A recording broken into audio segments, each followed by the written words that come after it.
approach this webcast, I think. So both Alan and I shared with you some approaches for how you get things going, but now we want to talk about what happens once they're going and what you can expect to see happening.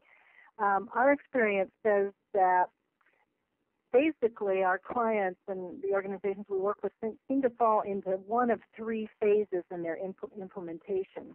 The incubator, what we call the incubator, are the people that are just getting started, and it would be interesting to see where you all fall on this scale.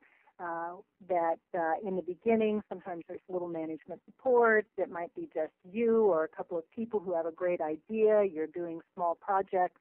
Eventually, if you can demonstrate your worth or get the attention of leadership, you move into this initiative phase. And this is where most of our work is in helping organizations get started about writing those plans, determining how sustainable they currently are, examining their structures and putting some teams in place.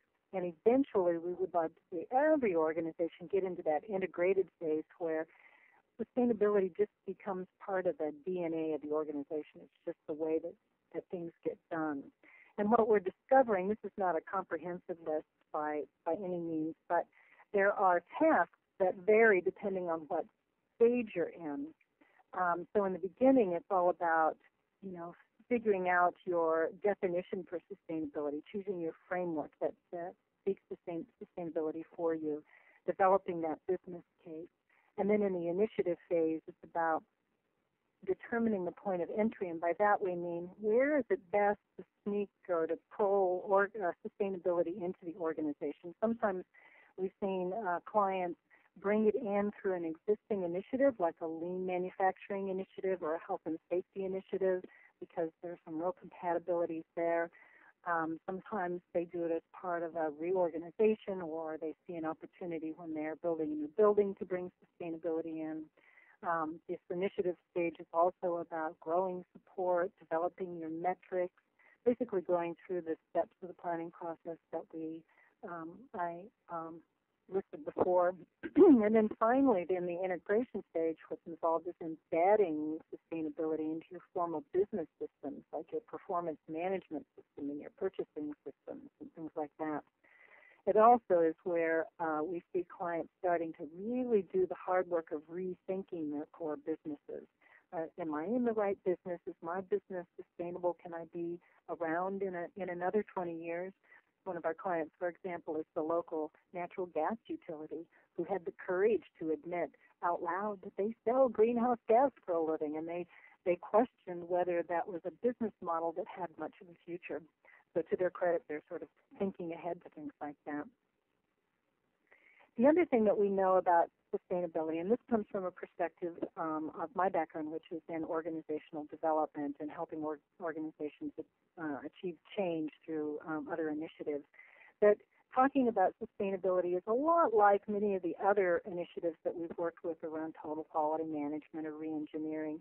You still need to make the business case at the top and get leadership involved. We haven't seen a change initiative really take root in any organization without leadership support. We also find that in implementing sustainability, you're still going to need teams of people working together to make changes to the processes and the practices, that those changes need to be managed, and that it includes the changes that individuals go through, personal transitions. We find that we're drawing upon some very traditional tools from the past, like process mapping and continuous improvement tools. So a lot is still familiar. We find that it needs to be integrated into business systems just like before, and that there are stakeholder relationships that need to be managed. But we've also discovered that sustainability is unique in a couple ways as an organizational change initiative. For one thing, the concept of sustainability is still a little abstract for many people, and they have a hard time getting their arms around it and really understanding what it means, translating it to their day-to-day lives. Secondly, and probably most importantly, is what we're discovering is that it's kind of an emotionally charged issue. It doesn't take much to tap into what I call the liberal guilt that we all carry around, because we all know we're being unsustainable. And I don't like to have my nose rubbed in the fact that I drive to work or that I eat meat. And so we find that often we have to tread kind of gently around some of these things lest we offend people or push them away. It's also, sustainability is also overwhelming in terms of its scale and time frame. I said earlier that we push our clients to think in 20 to 30-year time frames because it could take that long to achieve many of the things that we're trying to achieve. And quite frankly, very few of them will be around in the organization at that time. And so we're asking people to really think beyond their own lifespan, so certainly their tenures at their organization, and it gets a little difficult for them to manage. Scientific literacy is helpful, although we try to steer people away from that because the debates can get very technical very fast and require knowledge that few of us have. But it's still helpful to understand things about global warming and climate change and persistent toxicities, and we find we're scratching our heads and trying to remember our high school chemistry. And then there are some specific new tools. Alan just ran through a good slate of them that he's developed. We've made allusion to backcasting and the natural step, and so there are a number of new tools and frameworks that are cropping up that people need to learn in order to be able to apply them and move their organizations forward.